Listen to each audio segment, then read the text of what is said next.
அப்பெல்லாம் நம்மலாம் வளர்ந்தோம், இப்பெல்லாம் வளர்க்குறீங்க, அதான் பிரச்சனையே. அப்பெல்லாம் வளர்ந்தோம், இப்போ வளர்க்குறீங்க. அதனாலதான் பயல்களை பயந்து கிடக்குறாங்க, விடங்கிறாங்க. டிவி சீரியல் பார்த்தாலும் பயப்படுறாங்க. அப்படித்தானே? உண்மையே இல்லையா? நீங்க கவனிச்சு பாருங்களேன். இப்போ ஒத்த புள்ள வச்சிருக்கீங்க, ஓவரா பாத்துக்கிறீங்க. 7 புள்ள இருக்கு வீட்டில். யாராவது விருந்தினர் வந்து அறிமுகப்படுத்தல, இவன் மொத பையன் 3 கிளாஸ் படிக்கிறான், சுமாரா படிப்பான், பிரச்சனை கிடையாது. இந்த பையன் ஒழுங்கா படிக்கலங்க, வந்து அட்வைஸ் பண்ணுங்க, வர்றவனையெல்லாம் அட்வைஸ் பண்ண சொல்லி உசுரெல்லாம் எடுக்க மாட்டேன். சுமாரா படிப்பான். இவன் 2வது பிள்ளைங்க ஸ்போர்ட்ஸ் நல்லா விளையாடுறான், சரி விளையாட்டுல போடான்னு விட்டுட்டேன். இவன் 3வது பையன் படிப்பு சரியா வரல, கடையில் எங்க கூட இருக்கான். இவன் 4வது 5வதான்னு தெரியல, ஏண்டே இவன் 4 5 அப்படிம்பாரு.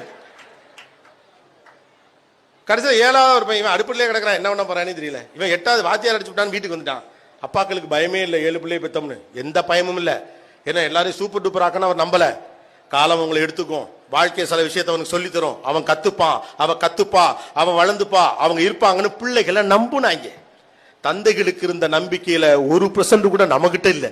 அவங்கள்ட்ட இந்த முரட்டுத்தனமும் நம்மகிட்ட இல்லை. அதான் நான் சொன்னேன், நம்மளாம் வளர்ந்தோம், இப்பெல்லாம் வளர்க்குறோம். வளர்ந்தா அதுக்கு பேர் மரம், வளர்த்தா அதுக்கு பேர் குரோட்டன் செடி. சரியா? உங்க புள்ள மரமா குரோட்டன் செடியா நீங்க தான் முடிவு பண்ணணும்.